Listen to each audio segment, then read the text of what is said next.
Bwana Yesu asifiwe sana, na nakusalimu kwa jina la Bwana wetu Yesu Kristo, Bwana na Mfalme na Mwokozi wetu. Ni siku nyingine tena na ni muda mwingine na mzuri tumepata nafasi ya kuweza kusikiliza neno la Bwana na kupata neno la kuiendea siku hii. Na kabla ya kuendelea, ningetamani tumshukuru Mungu pamoja, kwani sasa unavyoangalia ndio mwanzo wa wiki kabisa, na Biblia inasema kwamba ingieni malangoni mwake kwa kushukuru. Shukuru pamoja nami. Baba, ninakushukuru. Baba, ninakushukuru. Yesu, ninakushukuru. Yesu, ninakushukuru. Roho Mtakatifu, ninakushukuru. Roho Mtakatifu, ninakushukuru. Umeniambia nikushukuru kwa kila jambo. Hayo ni mapenzi yako kwangu. Baba, nakushukuru tena. Asante kwa ajili ya zawadi ya uzima. Asante kwa ajili ya zawadi ya afya. Asante kwa ajili ya zawadi ya pumzi. Asante kwa ajili ya zawadi ya siku nyingine tena. Asante kwa ajili ya zawadi ya mwezi huu mwingine tena. Asante kwa ajili ya zawadi hii umenipatia, e Bwana. Asante kwa kila namna ambavyo unanitendea. Asante kwa kila namna ambavyo unanifanyia. Asante kwa kila namna ambavyo Bwana ninakuona ukitokezea msaada wako. Baba, ninakushukuru. Baba, ninakushukuru. Baba, ninakushukuru. Asante kwa kuwa wewe ni Baba mwema, kila kutoa kuliko kwema, na kila kitolewacho kilicho kamili hutoka juu na ushuka kupitia Baba wa mianga. Asante Baba yangu, umetoa vilivyo vyema kwangu, umetoa vilivyo kamili. Baba, asante, asante kwa kuwa mambo yote hufanya kazi kwa ajili ya mema wa hao wakupendao. Baba, nami kwa kuwa nakupenda, umeyafanya mambo yote kufanya kazi kwa ajili yangu, hata yale ambayo ninayaona kwa namna ambayo mimi sijaelewa, hata kama nayaona ni magumu, ni mabaya au ni mazito, bado Bwana unisema kwamba mambo yote unayafanya yafanye kazi kwa ajili ya mema ya mimi ninayekupenda. Asante kwa kuwa unanipenda, na asante kwa kuwa unayafanya yote yafanye kazi kwa ajili ya mema ya mimi ninayekupenda. Baba, asante kwa ajili ya siku nyingine hii tena ambao umesema kwamba siku kwa siku huwa unanichukulia mzigo. Asante kwa siku hii ambayo pia Bwana umenichukulia mzigo. Asante kwa siku hii ambayo umeifanya, ambao mimi nitaifurahia, mimi nitaishangilia. Asante kwa siku hii ambayo ndugu yangu huyu anayenisikiliza, anayeomba pamoja nami ataifurahia, ataishangilia. Katose palati kabando sigabai ratoshe likatamahande mesopala katia zoketele mahanta la barada riba bashente kesia. Baba, tunakushukuru. Baba, tunakutukuza. Hasapalia kateria manda. Mshukuruni Bwana kwa kuwa ni mwema. Kaluse palande lebahando haribahante ke paramalande. Na kushukuru kwa wema wako. Katelebe sube lahanda. Na kushukuru kwa maana fadhili zako ni za milele. Asubuhi ya leo nimeamka tena kwa maana fadhili zako ni za milele. Baba, umenipa afya tokea kwenye utosi wa kichwa changu hadi kwenye unyao wa miguu yangu. Baba, ninakushukuru. Ninakushukuru kuwa Bwana pia umenijalia kuweza kukusikiliza wewe asubuhi ya leo. Kanto palakatia zopelete mahande ligada subele hente libarada ropa kateria mande. Baba, asante. Baba, asante. Menko sebedia nande porila basubele hada. Asante kwa neema yako ya kusha paleta kapaya rendo si barada asubele kenteria barada. Na asubuhi ya leo Bwana, napoianza siku nyingine tena, inaanza kwa mkono wako uliodari mantoko paya. Hapo mwanzo alikuwapo Mungu. Baba, kwenye mwanzo huu uwe pamoja nami. Wewe uliye Alfa na Omega, wewe uliye mwanzo na mwisho, uanze pamoja nami e Bwana. Kara mashege bahazo palahida esube hepahante kepaya. Na kushukuru Bwana, na kushukuru Bwana, na kushukuru Bwana. Entarabayada baradia riakateria manda. Nitakushukuru kwa kuwa umenijibu. Haparasu belehenta. Nitakushukuru kwa kuwa upo pamoja nami katika jina la Yesu Kristo aliye hai. Kitabu kile cha Luka 19 mstari wa 42. Luka 19:42 anasema hivi, akisema, laiti ungalijua hata wewe katika siku hii yapasayo amani, lakini sasa yamefichwa machoni pako. Laiti ungalijua, laiti, if you could know. I wish it would be better. It is for your benefit. Laiti ungalijua hata wewe katika siku hii. Kuna mambo ambayo Mungu anataka, anatamani, amekuandalia uyajue ndani ya siku. Laiti ungalijua hata wewe katika siku hii. Kwenye siku yote ile kuna mambo ambayo Mungu amekuandalia kuyajua, na moja ya mambo ambayo Mungu amekuandalia kuyajua ni hili ambalo nitasema na wewe asubuhi ya leo. Sasa kama sisema na wewe, nataka ujiombee hivi: Bwana, nisaidie kwenye siku hii kuyajua yote yanipasayo amani.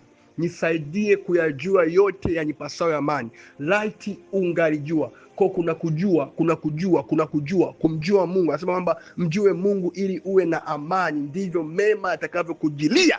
Kwa hiyo kuna kumjua Mungu, kuna kujua kupasayo kujua. Kumwambie Bwana, laiti ungalijua, laiti ningelijua. Baba nisaidie kujua, Baba nisaidie kujua. Nikusio naomba sasa, mantoko paria nande. Baba nisaidie kujua, laiti ningelijua yale yanipasayo kujua.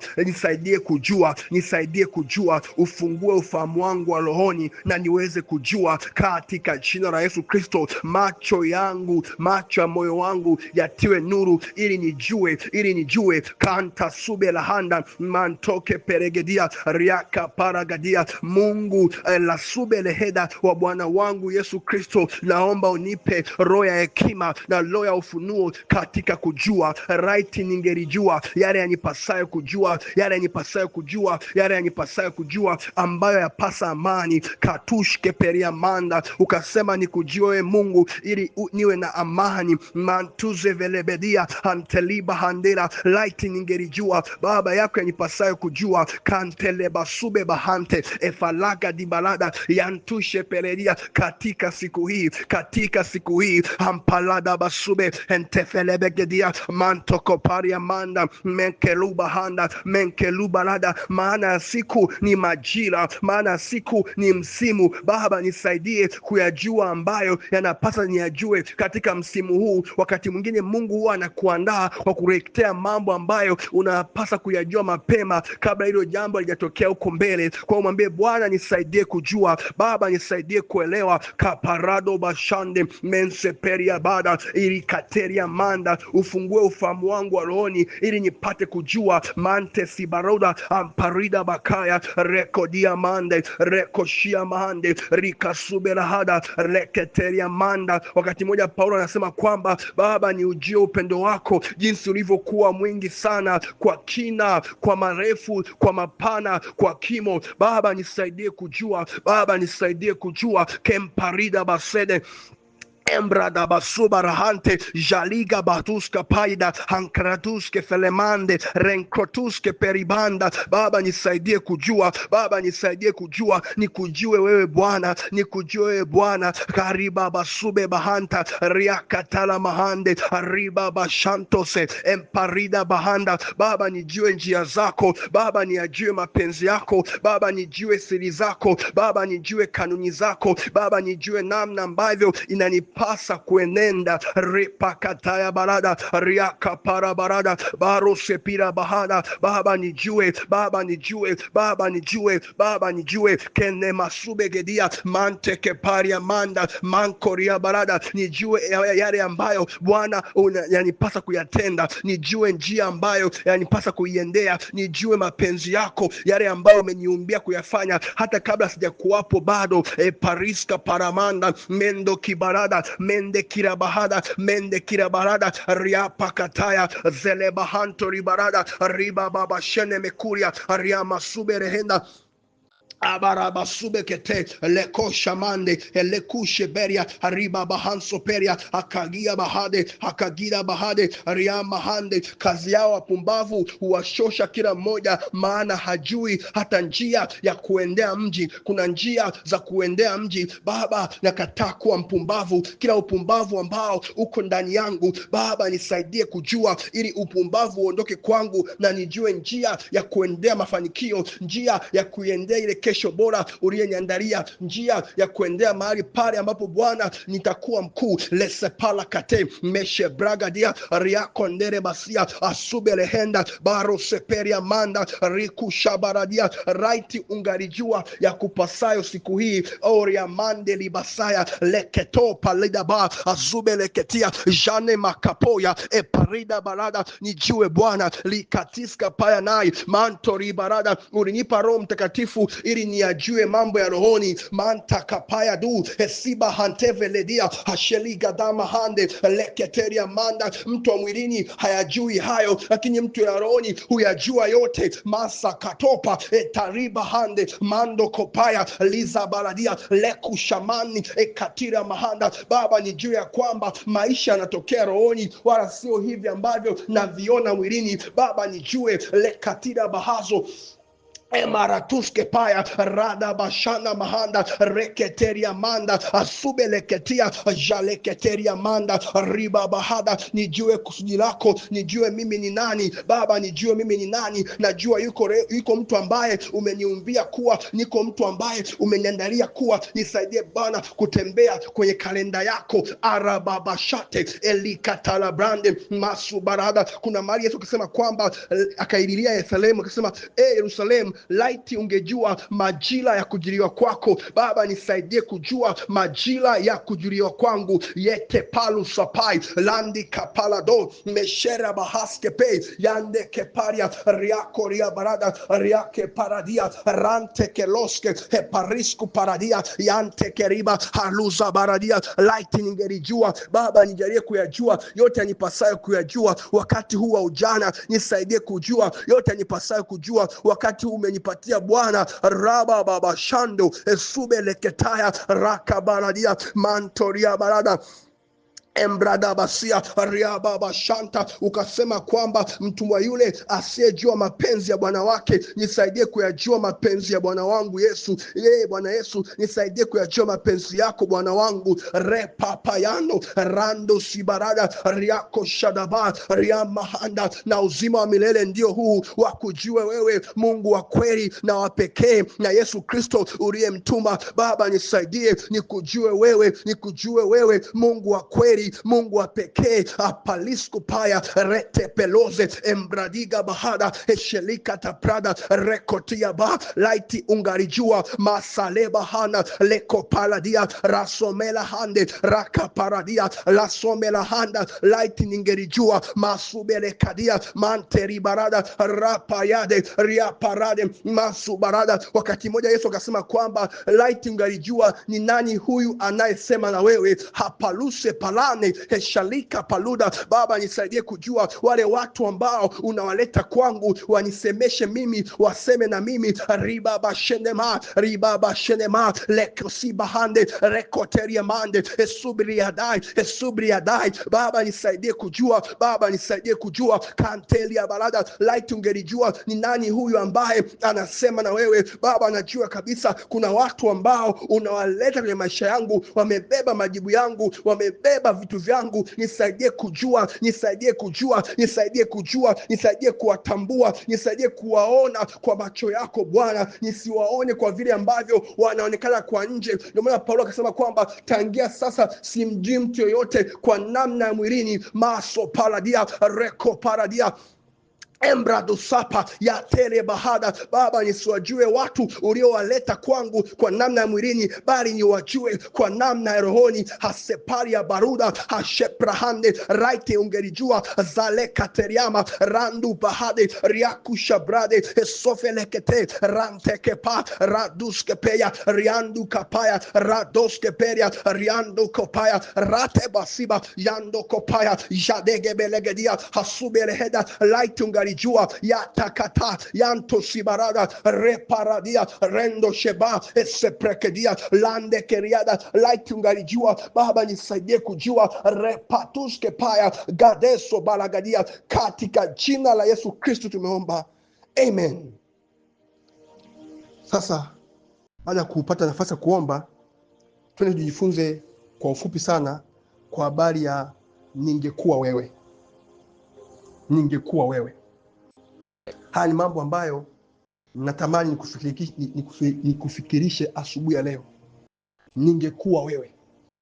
Ningekuwa wewe. Ningekuwa wewe. Jambo la kwanza, mimi ningekuwa wewe, ningefanyaje? Ningetafuta sababu ya kuumbwa kwangu. Ningetafuta sababu ya kuumbwa kwangu. Mimi ningekuwa wewe, jambo la kwanza na la msingi sana, ningetafuta sababu ya kuumbwa kwangu.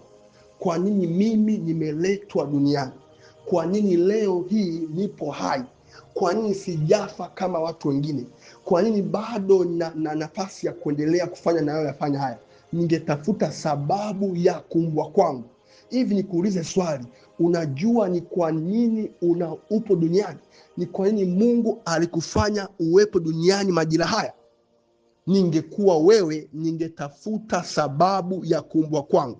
Kitabu cha Yeremia 1:4-5, Mungu anamwambia Yeremia kwamba wewe nimekuumba ili uwe nabii wa mataifa.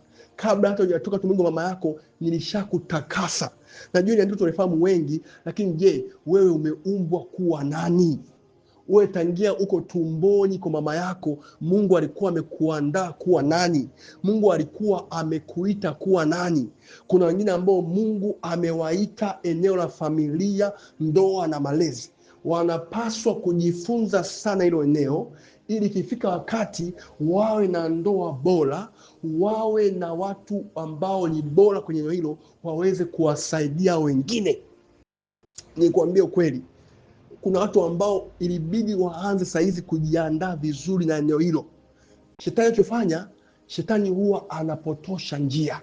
Kwa hiyo anamjia mtu ambaye anajua huyu kesho yake ni Mungu amemwandaa aje kuwa mwokozi, eneo la familia, eneo la ndoa, eneo la malezi. Unakuta mtu kama huyo leo hii kuanza mahusiano A, anaingia mahusiano B, au anaachika, au anafanyiwa mambo ya ajabu. Kumbe lengo la shetani ni kwa ajili ya kumzuia kule anapoelekea. Vita ambavyo unakutana navyo leo ni kwa sababu ya hatima uliyobeba kesho. Kama kesho yako wewe ni mtu wa eneo la elimu, utakuta kuanzia saizi, mara chuo hauna ada, mara chuo mambo hayajaenda vizuri, mara mwalimu umekosana naye, ni kwa sababu ya ile kesho na ile hatima njema iliyoko ndani mwako. Na sasa nakwambia hivi, mimi ningekuwa wewe, kuanzia sasa ningetafuta sababu ya kuumbwa kwangu. Nianze kugundua hivi, kwa nini mimi niko hai? Mwaka 2022 baada ya kukaa chini na baba yangu vizuri, nikaanza kujiuliza. Baba akasema kwa habari ya kusudi la kuumbwa kwako. Nikaanza kujiuliza, mimi hivi nimeumbwa kwa ajili ya nini? Kwa nini mimi nipo? Why am I in this world? Katika kujiuliza hivyo na kutafuta huku na huku, ndipo ambapo nikakutana na neno la Bwana kupitia kinywa cha baba yangu kwamba mimi ninatapaswa kuwa profesa.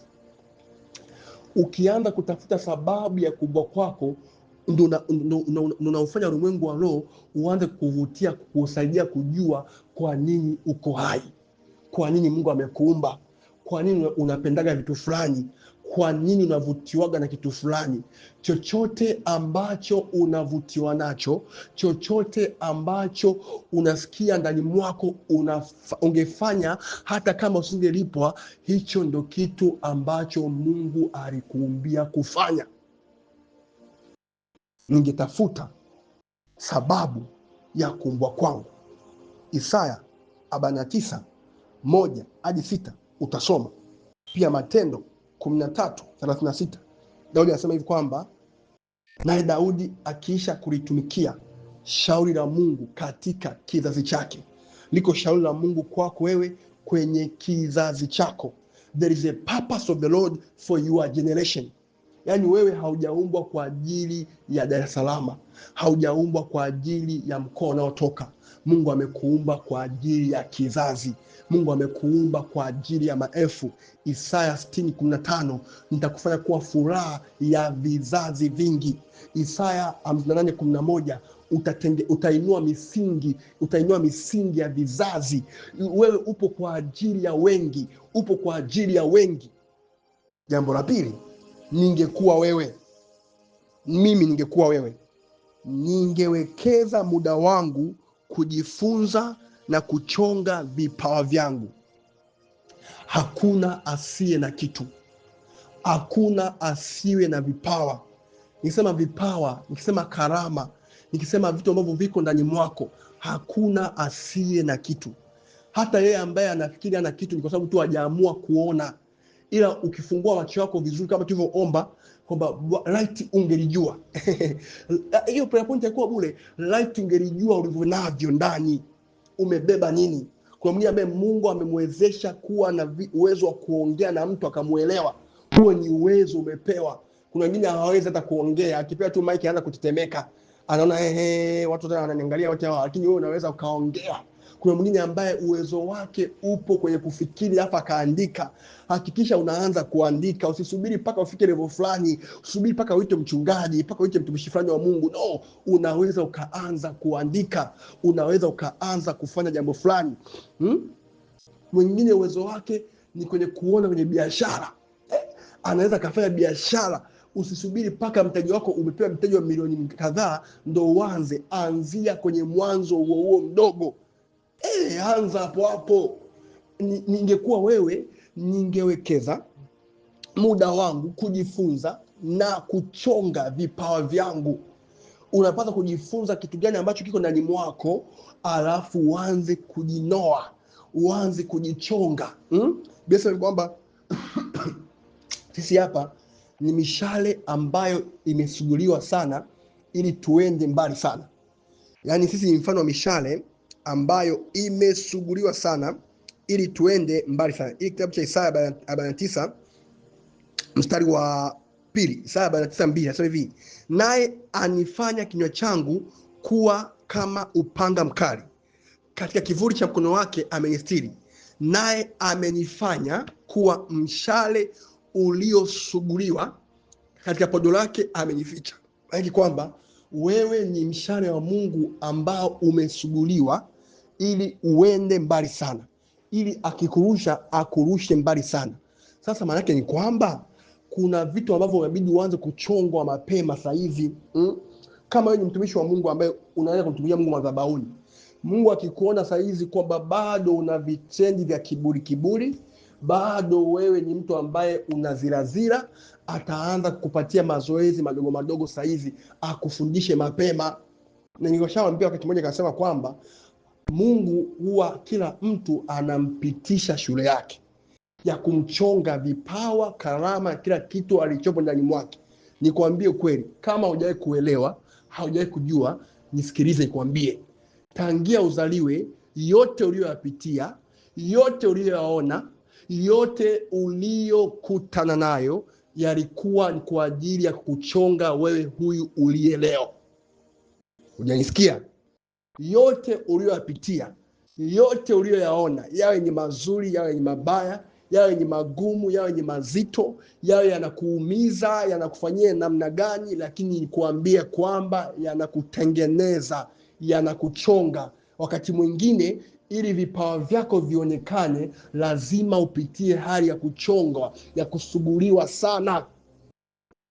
Ndio maana Mungu akikupenda huwa anakupa rafiki aliyechuma. Na kama wewe pia ni chuma, chuma hunoa chuma. Wakati chuma kinanoa chuma kingine, huwa unakuta kuna msuguano unaendelea pale. Kuna hali ya kuumia. Hakuna kunolewa mpo, yule anayenolewa haumii. Ukiona Mungu anakupatia rafiki, anakupatia mtu ambaye anakuambia ukweli unaokuumiza, na ni kweli, ndio unajua ukweli huwa unaumiza siku zote. Truth brings a certain kind of pain ndani yako. Huo ukweli wa namna hiyo na rafiki wa namna hiyo mshike sana. Sio rafiki ambaye anakutia moyo kwenye ujinga. Sio rafiki ambaye anatia moyo kwenye upumbavu. Anaona kabisa hujasoma kitabu hiki nzima na akuulizi, huyo sio rafiki mzuri. Anaona unaanza wiki hata siku nzima hujaomba na hajakwambia wewe mbona leo hujaomba, huyo sio rafiki mzuri. Ningewekeza muda wangu kujifunza na kuchonga vipawa vyangu. Jambo la tatu, ningeanza kufanya nilichoumbwa kwenye mwanzo mdogo. Yaani ukishagundua labda wewe umeumbiwa kuwa mfanyabiashara, labda kabisa unaona kabisa Mungu amekuonyesha ndani yako picha kwamba utakuwa mfanyabiashara ambaye utatikisa dunia nzima. Anza kwenye mwanzo mdogo. Anza kwenye mtaji huo wa 50,000. Ijapokuwa mwanzo wako ulikuwa ni mdogo, lakini huo mwisho wako ungeongezeka sana. Yamkini wewe ni mtu ambaye Mungu amekuonyesha picha ya kuwa kiongozi mkubwa. Anza kwenye kuongoza darasa lako. Anza kwenye kujiongoza wewe mwenyewe. Kabla hujataka kuwaongoza wengine, anza kwenye kujiongoza wewe mwenyewe. Yamkini wewe Mungu amekuonyesha picha kwamba wewe ni mtumishi wa Mungu mkubwa, mwimbaji ambaye anawapeleka watu wenye uwepo wa Mungu. Anza kumwimbia Mungu sirini mwenyewe. Anza kwenye mwanzo mdogo. Chochote ambacho Mungu amekupatia huwa anakileta kwa njia ya mwanzo mdogo. Ndio maana hakuna mtu ambaye huwa anazaliwa akiwa mtu mzima. Huwa anazaliwa akiwa kwenye udogo, akiwa mtoto mdogo mchanga.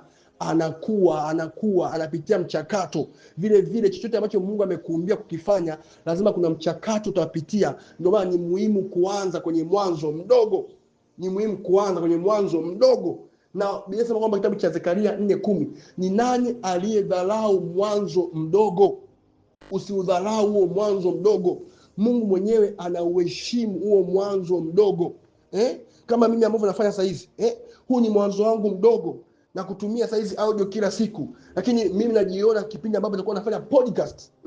Asubuhi na mapema nimeamka, kamera zinanyimulika, ni podcast live inaruka, inawatumia watu milioni dunia nzima. I see myself there. Ndio maana kila siku naamka mapema kutumia hii audio. Ni mwanzo wangu mdogo. Hapa pia Mungu ananitengeneza. Mimi mwenyewe pia hapa nipo kwenye mwanzo mdogo. Hasa haijalishi unafanya nini. Anza kwenye mwanzo mdogo. Unaweza kawa na picha kubwa, lakini ile picha kubwa ambayo Mungu amekuonyesha lazima ina sehemu ya kuanzia. Kweli wewe ni mtu ambaye inabidi ufike sehemu fulani, lakini yesema moja ufike, kuna safari ya hatua 1000 ilianza na hatua moja. Kwa hiyo jifunze kuanza kwenye hiyo hatua ya kwanza, hata kama ni ndogo namna gani. Haya maifanani unapokwenda. Juzi Jumamosi nilikutana na mtu ambaye ni dereva bajaji. Nikaa naongea naye yule jamaa, akaniambia hivi, mimi sijioni hapa. Ni dereva bajaji, lakini yeye anajiona akiwa dereva wa mabasi makubwa. Nikasema hivi, kwa kweli sijawahi kukutana na mtu kama huyu. Anafanya kazi yake ya dereva bajaji kwa uaminifu. Muda mwingine mpaka anakesha ili tu aweze kuilisha familia yake na kuonyesha maisha yake, lakini akamwambia hivi, brother, mimi sijioni hapa. Mimi najiona akiwa dereva wa mabasi makubwa. Mimi nikamwambia hivi, Jumatatu hakisha unaenda NIT pale, unajifunza, unajua kwamba namna gani ambayo unaweza kaanza kuwa dereva wa mabasi makubwa. Sasa hebu fikiria mtu kama huyo. Sasa wewe pia una mwanzo mkubwa. Anajiona yeye siku moja atakuwa ni dereva wa mabasi makubwa, lakini hajakaa tu asubiri awe dereva wa mabasi makubwa. Ameanzia kwenye udogo, ameanzia kwenye bajaji. Wewe pia kwenye kile kikubwa ambacho unakiona ndani mwako, anza leo. Anza kikubwa. Umeanza, na Mungu huwa anawasindikiza wanaoanza. Wale wakoma 4 walipochukua hatua ya kuanza, Mungu aliwasindikiza, akasikizisha vishindo wale wa Shamu. Maana kwamba kadiri ambavyo unachukua hatua ya kwanza, ndivyo ambavyo unafanya Mungu na mbingu zikusapoti ziende na wewe kwenye hilo jambo. Mungu mwenyewe huwa hayafanyi mambo mpaka yameeleka mbele za watu. Hebu fikiria Mungu wakati anaumba dunia nzima, palikuwa giza, palikuwa ukiwa, palikuwa utupu, lakini akuangalia ile giza au ukiwa utupu, akaanza kusema. Na akasema, Mwanzo sura ya 1 mstari wa 3, Mungu akaanza kusema, akasema hadi mstari wa 31, akaanza kuona kwamba vitu ambavyo amevisema vimeanza kuwa ni vyema. Lakini nikwambie kweli, vile ambavyo Mungu alivisema kwenye Mwanzo sura ya kwanza havikutokea hapo hapo. Vinakuja kutokea kwenye Mwanzo sura ya pili mstari wa 5. Biblia hivi kwamba hapakuwa na mche wote bado, kwa kuwa Mungu alikuwa bado hajainyeshea nchi mvua. Yaani Mungu alisema, akaendelea kusema mpaka pale ambapo Mwanzo sura ya pili mvua iliponyesha, ndio vile hivyo visema vikaanza kutokea. Vile vile ndugu yangu, wewe unapaswa kusema. Mwanzo mdogo wa mtu mwingine ni kuanza kusema. What a powerful revelation. Mwanzo mdogo wa mwingine hapa ni kuanza kusema, kuanza kuongea. Tamka, ongea, zungumza, zungumza, zungumza. Na kumbuka kipindi kile baba ameniambia kwamba mwanangu, na kuona wewe ukiwa profesa. Na mimi nikaanza kujiita profesa. Tena akaniambia jiite hivyo, jiandike hivyo. Nikaa kila mara napita najiita profesa. Profesa, profesa. Nikaanza najisema hivyo, najiona hivyo. Mpaka leo ninapoongea kwa neema ya Mungu. Wala sijisifu, kwa neema ya Mungu, kwa msaada wa Mungu. Nimemaliza masters ya Power Systems and High Voltage na ninaendelea mbele na mpango kuendelea PhD. Ndio. Ila nilianza kusema, kipindi nasema hata degree sijamaliza. Hebu fikiria mtu ambaye hata degree hajamaliza anajiita profesa. Kati hatua ya mtu mpaka kuwa profesa ni safari ndefu mno. Lakini nikaanza kusema, kwa kusema kule pale, nikaanza kusema na ndivyo ambavyo Mungu anaendelea kunisaidia, ninaendelea kwenda huko. Kwa hiyo wewe unajiona kuwa nani? Anza kuongea. Anza kutenda. Mwingine wazo wake mdogo sio kufanya tu, lakini pia ni kuanza kuongea, kuanza kujiaminisha hivyo, kuanza kujiangalia hivyo, kuanza kujiandikia hivyo, kuanza kujitangaza hivyo. Kadiri ambavyo unajiona ndivyo utakavyokuwa. Na vile ambavyo unaona ndani mwako, vile ambavyo unaamini ndani mwako, chochote ambacho unakiamini ndani mwako utakishika kwenye mikono yako.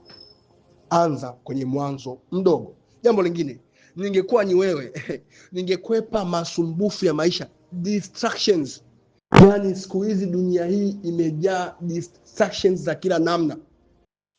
Anachofanya adui ni kuwa distract watu kwa namna yote ile, kwa njia zozote zile. Anahakikisha kwamba watu wanakuwa distracted. Kwa hiyo maana kwamba lazima uzingatie kuepuka masumbufu ya maisha. Kuna mwingine hapa anachowaza siku zote yeye ni kuwaza simu yake, awe na bando. Lakini ile bando ambalo anakuwa nalo analitumia kwenye nini? Hata hakuna kitu cha maana ambacho anakitumia. Najua kuna wengine ambao ofisi zao ni simu zao, I understand. Lakini kwenye simu yako ambayo ni ofisi yako, hakikisha kwamba unaepuka usumbufu. Kwa mfano, unapoingia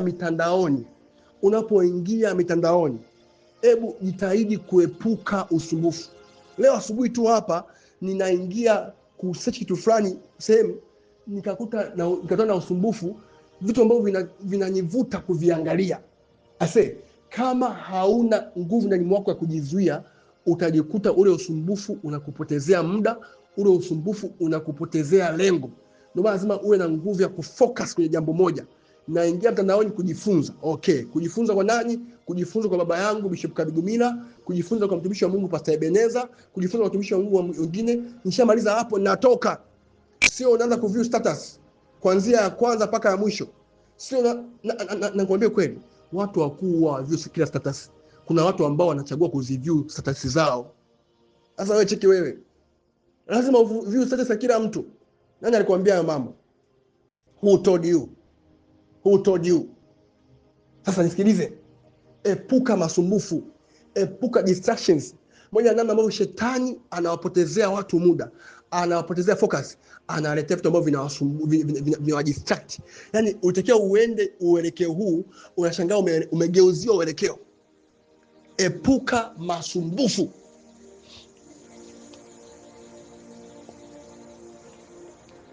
Epuka masumbufu.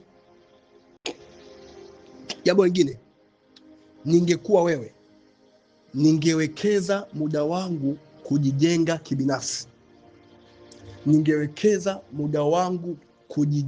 kibinafsi. Nisikilize. Namna pekee ambayo unaweza ukanisaidia mimi ni wewe kuwa mara 10 bora ya ulivyo leo. Hujanielewa, narudia tena. Namna pekee unaweza ukamsaidia rafiki yako ni wewe kuwa mara 10 bora ya ulivyo leo. Hebu fikiria hivi ulivyo saizi, ungekuwa mara 10 bora, nini kingetokea? Ungekuwa mara 10 bora, ungekuwa na hekima mara 10 bora zaidi, ungekuwa na maarifa mara 10 zaidi. Hivi ni vitu gani ambavyo vingezaliwa kwa wewe kuwa bora zaidi? Maana kwamba wekeza kwenye kujijenga mwenyewe. Invest on your self development. Kila siku hakikisha unajiongezea vitu kichwani mwako. Na niseme hapa pia na watu ambao wanafanya kazi, hata wanafunzi. Kuna mtu ambaye anawekeza muda wake mwingi kwenye shule kuliko muda ambao anawekeza kwa yeye mwenyewe. Anawekeza hata masaa 12 kwenye kazi zake kuliko muda ambao anawekeza kwenye kujijenga mwenyewe. Dr. Miles Monroe of blessed memory alisema kwamba you have 2 things. You have your job and you have your work. Narudia tena. You have 2 things. Una mambo mawili. Una kibarua au ajira na una kazi. Una kibarua au na ajira na una kazi. Hakikisha kwamba unawekeza sana kwenye kazi kuliko kwenye kibarua au ajira. Hakikisha sana unawekeza sana kwenye kazi kuliko kwenye kibarua au ajira. Mfano, mimi Pastor Ebeneza, mimi kazi yangu, mimi ni mtumishi wa Mungu. Hiyo ndo kazi niliyoumbiwa. Hiyo ndo sababu ya Mungu kuleta duniani. Kwa kazi ni kusudi la Mungu wewe kuwepo duniani. Ila kibarua changu, ajira yangu, mimi nipo chuo kikuu pale Dar es Salaam. Nafundisha, nafanya kazi kama mwalimu chuo kikuu cha Dar es Salaam. Umeona? Japo huku ndo tunataka kazi. Ile ajira wote wengine ndio wanataka kazi. Lakini ile sio kazi. Kile ni kibarua, ile ni ajira. That is your job. But your work is the purpose of the Lord in your life. Kwa hiyo hata wewe ambaye mwanafunzi, yamkini kazi yako ni mwanafunzi. Ajira yako au kibarua chako kilikuwa mwanafunzi. Lakini wewe kazi yako ni mfanyabiashara. Sijui unanielewa? Natamani unielewe hichi kitu. Kwa hiyo wekeza sana kwenye kazi yako. Yaani ukishafanya kibarua, ile ajira, pata muda wa kuwekeza kwenye kazi yako. Kwa hiyo nasemea kwamba hakikisha unajijenga wewe. Kuna watu ambao wanaweza kuwekeza muda mwingi kwenye ajira au kibarua kuliko muda mwingi ambao anawekeza kwenye kazi au kusudi la kuumbwa kwao. Hapa naongea na mtu mmoja ambaye ameajiriwa mahali. Naongea naye yeye ambaye anaweza kufanya kibarua chake hata masaa 12, ila hawezi kutumia hata masaa 2 matatu kujijenga mwenyewe. Angalie video ya kujiongezea maarifa, angasikize audio, aombe, ajifunze kwa watumishi wa Mungu ambao wanafanya kile ambacho wameumbiwa kufanya. Unanielewa vizuri? Tofautisha kazi na ajira au kibarua. Ningekuwa ni wewe, ningewekeza muda wangu kwenye kujijenga kibinafsi. Kibinafsi. Maisha haya ni ya kibinafsi. Hakikisha unajijenga sana bro. Hakikisha unajijenga sana sister. Alafu usifikiri muda unao wa kutosha wewe. Muda hauna tena duniani saa hizi. Jijenge mwenyewe muda huu. Hali kufuna mambo naongea na wewe saa hizi, ilibidi haya mambo nikufundishe ukiwa mtoto. Haya, unielewi sasa. Ilibidi kufundisha ukiwa mdogo kabisa. Watu huko nje, John Dell alianza kuwa mkurugenzi wa kampuni ya Dell Corporation akiwa na miaka 19. Kenneth Hagin alianza kuwa mtumishi wa Mungu akiwa na miaka 10 na kitu hivi. Sasa wewe sasa hivi miaka 20 hadi sasa bado haujaanza kuwa serious na maisha yako. I say, get serious. Usifikiri una muda wa kutosha sana, ndio maana sasa nakwambia kwamba umeshachelewa. Hakikisha muda wako sasa hivi unatumia kwenye kujijenga mwenyewe. Jijenge mwenyewe kuliko ambavyo unaijenga kazi ya mtu. Kuna mwingine hapa kwa sababu kazi inampa hela mfukoni muda huo huo, yupo radhi kujijenga kwenye hiyo kazi kuliko kujijenga mwenyewe, ambaye ajui kwamba anapojijenga mwenyewe anajiandaa kwa ajili ya kesho anayojiona ndani mwake. Mark Twain akasema kwamba miaka 20 ijayo utajuta sana kwa ajili ya yale maamuzi ambayo hukufanya kuliko yale maamuzi ambayo uliyafanya. Kwa ni bora saizi uanze kujijengea mwenyewe, uanze kujijenga mwenyewe saizi kwa ajili ya wewe wa kesho unayejiona, kwa ajili ya wewe wa kesho ambaye unaamini kwamba Mungu utanipeleka mahali fulani, hata kama upajui kwa nje, lakini jua sasa Mungu akupeleka mahali bora. Anza kujiandaa saizi. Una nguvu ukiwa kijana hivi, una nguvu, unaweza kusoma vitabu hata 3 kwa wiki. Soma. Kuna wengine ambao wanaenda likizo yeye bado anang'ania kusoma kitabu kimoja kwa wiki. Acha hayo mambo. Kama ni muda wa likizo, soma hata vitabu 5, soma video, angalia la kutosha. Kimaji tu unajijenga mwenyewe. Unavyojijenga mwenyewe, hiyo itakupelekea kwenye kesho bora, kwenye wewe ambaye dunia inamhitaji. Dunia haiulambi mikono mitupu. Mkono mtupu haulambwi. Kwa hiyo ukiwa mtupu, dunia haitakupokea. Dunia inapenda watu wenye vitu. Jaza ndani mwako. Baba huwa anasema siku kwamba mtu mwema katika hazina yake njema huyatoa yaliyo mema. Kuna hazina ndani mwako, endelea kuijaza hiyo hazina. You see yourself as a big motivation speaker, inspiration speaker. Anza saizi kujijaza mwenyewe vitabu. Lakini Jim Rohn, Jordan Nanauka, Brian Tracy, jaza ndani mwako, jaza, jisoma, soma, kula hivyo. Baada ya muda utashangaa unaanza kuongea, kila unachokiongea ni point. Unafikiri kimetokea wapi? Kwenye vile ambavyo ulikuwa unajijaza ndani mwako. Hata mimi bado sijafika. Hata mimi ninapoongea hivi bado sijafika. But I want more. Lord Jesus, help me.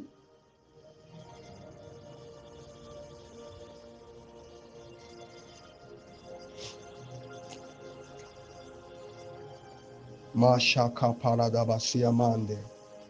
Reso paragadia mande. Namalizia. Jambo lingine. Ningepima muda wangu na mazao niliyozaa. You measure your time with the products. Kuna watu ambao wanafikiri kuandika vitabu mpaka wafanye sijui mchakato gani, wakati Mungu ndani mwao ashawapatia mawazo ya kuanza kuandika vitabu. Andika vitabu.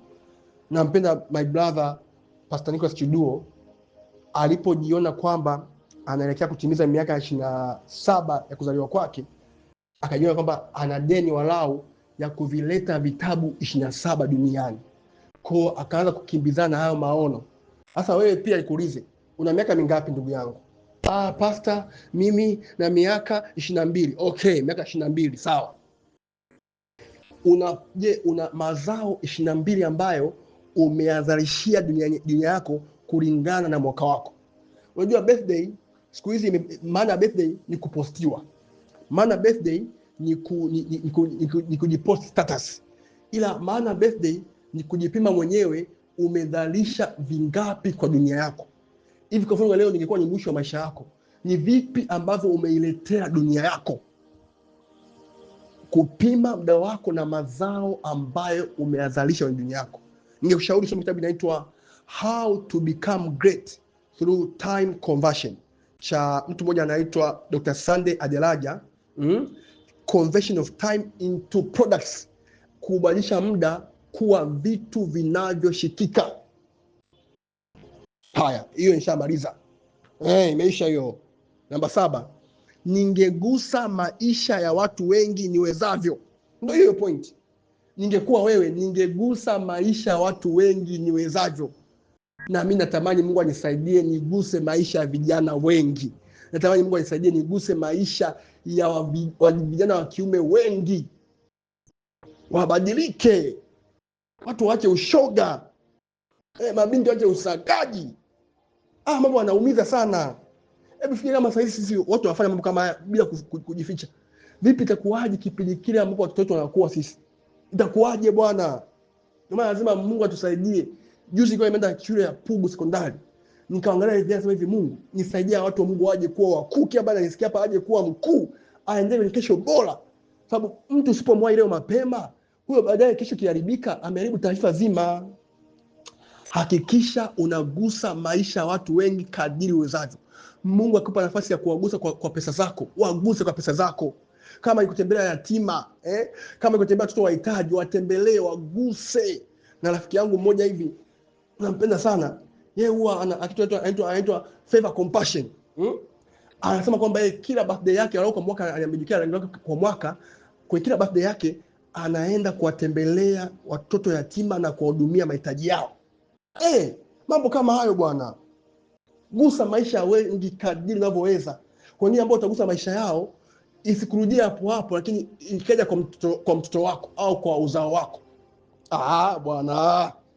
Tumalizie sasa. Jambo la mwisho, nisingefanya mzaa na umilele. Kwenye haya yote ambayo nimeongea, hakikisha ningekuwa kama wewe, nisingefanya mzaa na umilele. Acha kuchezea maisha ya milele. Ukienda motoni ndio umeenda milele motoni. Ukienda motoni utaenda milele motoni. Acha kuchezea dhambi. Acha kujaribu maisha. Kwa mwingine ambaye leo anatubu, kesho anarudia tena. Anatubu, anarudia tena. Sababu anafanya mzaa na maisha yake ya milele. Usifanye mzaa na maisha yako ya milele. Ningekuwa wewe, ningekuwa siasa na milele wangu. Najua baada ya maisha yako kuna maisha milele.